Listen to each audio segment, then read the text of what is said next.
Hello and welcome to the Wisden World Cup Daily Podcast.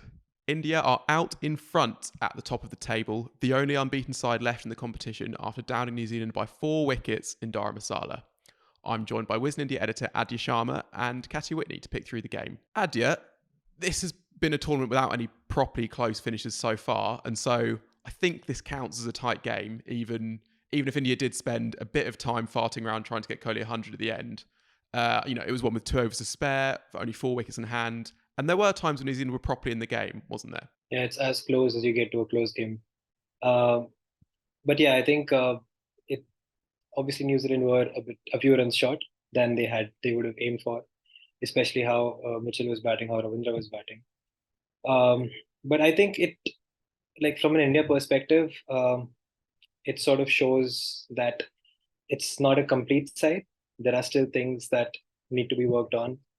Um, Unfortunately, Hardik Pandya is not there. That really changes the balance of the team. But all in all, I think if you just look at it, I'd be happy with those 2 points. Yeah, I was trying to work out, Katya, whether like almost like who played well in this game. Like I was trying to wrap up all the stuff that New Zealand did well and India did badly, because it felt like New Zealand, it felt like they batted quite well. Like they targeted Kuldeep Yadav really well. They got on top of him, and he's been a brilliant bowler this tournament. India dropped a lot of catches. Daryl Mitchell made a brilliant 100. New Zealand fielded absolutely amazingly. India had a comedy run out. Felt like the New Zealand openers beat the bat loads, and yet India won with a reasonable amount of comfort. Is it encouraging that they were pushing, that there were those holes, or is it worrying and ominous that they were still had a bit of distance between them and who have been the second best side in the competition, even with that side mostly playing really well and with India having a few off days, I guess? I mean, they still look pretty good, right? Even though this was probably their worst performance as a team, and I say worst in inverted commas, like their technically worst performance of the tournament, and they still look pretty good. When you were saying that, I was just thinking they weren't that bad, were they? Didn't do all that, did they? You know, when you've got Rohit coming out with the bat like that, with Shubman Gill, with Virat Kohli as well, near enough getting 100, it doesn't really matter. You can afford to have those drops. You can afford to play below par sometimes if you've got all those players in the form that they're in with the game plan that they've got. They didn't have Hardik for this game, and they still looked like absolutely like the dominant team in the tournament that they've been. So yeah, I guess it probably is a good thing that they've been pushed, because they look like they're going to do it at a canter, if anything, for our peace of mind that they actually are really good, because this is the other best team in the tournament managing to push them a bit. But yeah, I just don't think it really matters, because they just look so good even when they're not. Yeah, for me, Aadya, it's Bumrah in particular, and also to a lesser extent Jadeja, that means that they're almost like you just can't get on top of them as a batting side, or it feels impossible to, because you have 2 guys there that are so hard to hit, and especially in Bumrah's case, someone who's a real threat as well, even bowling, but bowling at the hard times in the game. I mean, they were brilliant with the new ball, India. Let's give them that. They were really good. And, it felt like a victory when New Zealand had played out Jadeja, none for 48 from 10 overs. And yet those are kind of exceptional middle overs figures in an ODI.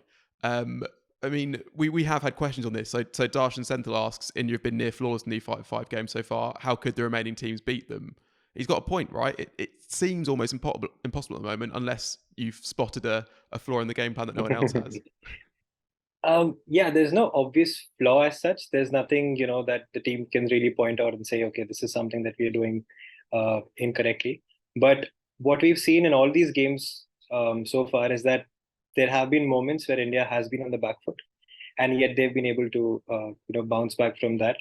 What teams can do is sort of maybe, first of all, I think the most important thing is target the first 10 overs. That's where that's where the top order has had the most impact. I think that's been the biggest win for India through the tournament yet, because we know how Bumrah is. We know, him coming back to his best. That's one aspect. Jadeja and Kuldeep bowling in tandem is another aspect. But uh, if if the way Australia managed to, they didn't have enough runs on the board. But if the team managed to put India on the back foot in the first 10 overs, I think that's really one big area to sort of to focus on. But if I might add one more point, I think it's from an Indian fan's perspective, you know, it's okay to have these kind of wins also, because you don't really want to, you know, just rush through the tournament at the top of the points table and then, you know, figure out all your weaknesses right at the end, which has happened too many times. So yeah, a scratchy win here and there is okay, I guess. Yeah, I mean, this is the first time Jadeja's had a bat in the tournament, isn't it? And he looked really Yeah. good, but you don't want Jadeja's first bat to be when you're 90 for 5 in a semi-final, as has happened before. Exactly. Yeah, I was wondering, do South Africa pose an interesting challenge to India in that they're such a different side to New Zealand? New Zealand, you know, they bat so deep, but they also, there's almost like there's a specific game plan there where they're trying to get up to what they think is a decent score. Whereas South Africa will go really hard. If anyone I think is going to hit Bumrah for 65 in a spell, it's South Africa somehow. Or if they can get on top of Jadeja, I feel like that's one of the ways it's got to be. I guess India also haven't batted first. That'll be another test. And I guess also it's worth saying that New Zealand, they could have won this game, right? Like they beat the bat a lot in those first 10 overs. If a couple of those, there was an edge that went just under Mitchell at slip, wasn't there? If that goes to hand, maybe the game looks a bit different. So maybe all hope is not quite lost. I mean, we said yesterday, if South Africa come off, they pose a threat to any side in the tournament, as England also found out yesterday. But I think you are right in that New Zealand's game plan, while they're really good, it did kind of play into India's strengths when they're having the kind of day that they had today. It was such a New Zealand kind of total to post them as well, just under 300, and then back your bowlers to get it done. But that's not really what beating India requires. I think you're going to have to go all out attack. You're going to have to, as Aadya says, capitalize on that power play when India are batting, on those first few overs when Rohit and Gill are out there, and that's what South Africa will do. And also with the bat, you're going to have to try and take at least one of their bowlers down. You just have to, because they don't give you anything.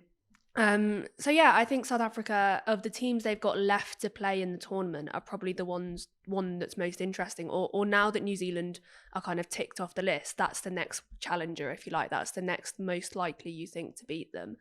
But yeah, I mean, I think you've just also kind of got to accept you're probably not going to beat them and chuck the kitchen sink at it and see if you can, to be honest. Yeah, I guess the other option is just to make it really, really foggy and hope that they just can't see anything, as happened, that weird break and play in Dharamsala today. A bit more on it from an India point of view, Aadya. I mean, Mohammed Shami was playing his first game of the tournament, was named player of the match. I don't actually know if I thought he was the best bowler. That sounds weird to say, but like the two balls that he got that 2 and 2 with were brilliant, so fair enough. His World Cup stats are ridiculous though. Like he's got the best average of any bowler in the World Cup ever. Only Stark has more 4-fers or more 5-fers. And yet he's not kind of a first pick in that team. It's probably worth explaining why he is in that team. Like with Hardik Pandya injured, they brought in Suryakumar Yadav as a specialist bat, and that meant they needed to bolster the bowling, so they left out Shardul Thakur. Siraj, obviously Bumrah has to play.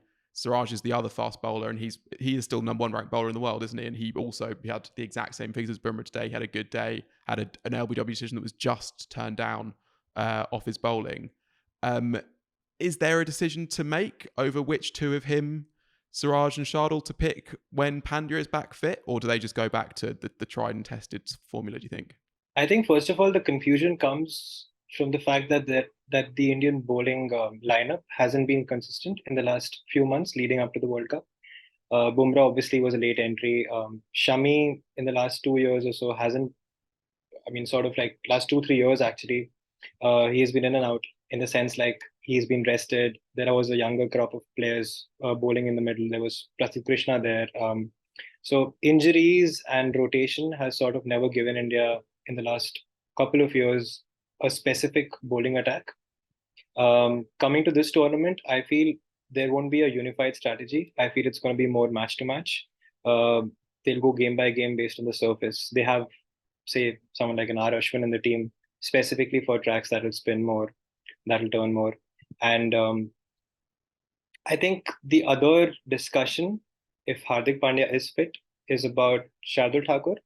And I think he's sort of the most talked about aspect of the bowling attack, what his value is in the team. I still feel that his batting is sort of more of an illusion, in the sense like he isn't really he's not really adding a lot of batting value at the end, but you still feel that there is some cushion towards the end. What I feel is, you know, it's I think it's okay to sort of drop Thakur, have uh, because if your top seven can do what they they are capable of, I don't think you need a Thakur at the end to really give yourself some batting cushion. I think just go with a strong core batting, and then have specialist bowlers in there. So I would say just when Pandya's back, you can not have Shardul, you can have Shami and Siraj, and then again based on if the conditions are turning, then you can have Ashwin. I think I do see that, and obviously, I think from a fan's point of view, obviously you want to have all the really, really exciting players in there.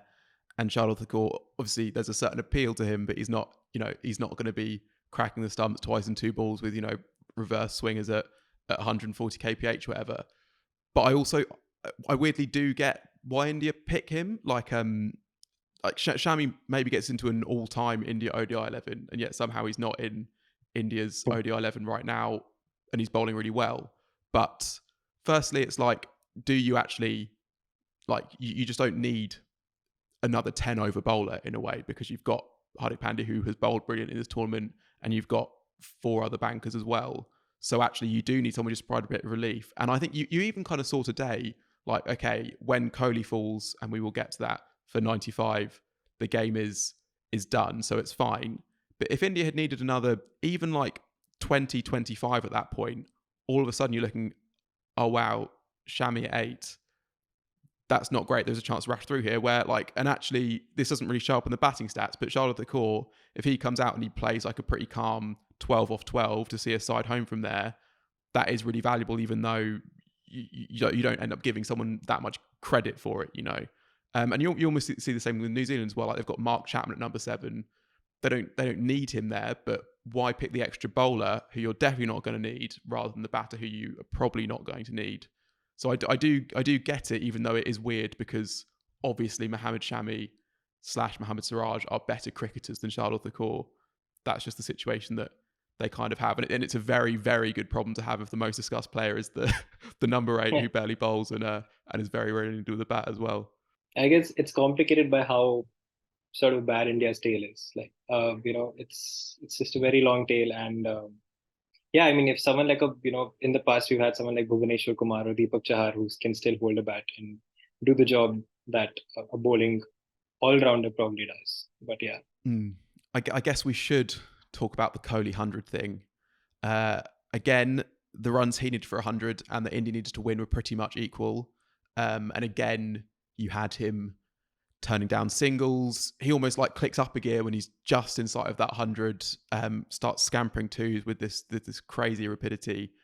We have had questions about it, Aadya, and I figured I'd just put it to you because you wrote a piece for the Wisdom website which showed that your opinion had maybe changed since you were asked about this on the podcast after the Bangladesh game.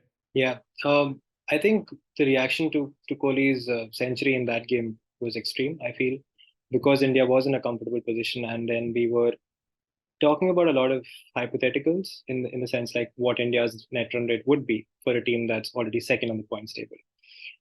So in that sense, I think it was a very comfortable finish in that game. So for me, what the reaction to Kohli's approach was, I think it was not really justified. And at the end of it, he also said, I mean, KL Rahul said that it was his idea, not Kohli's.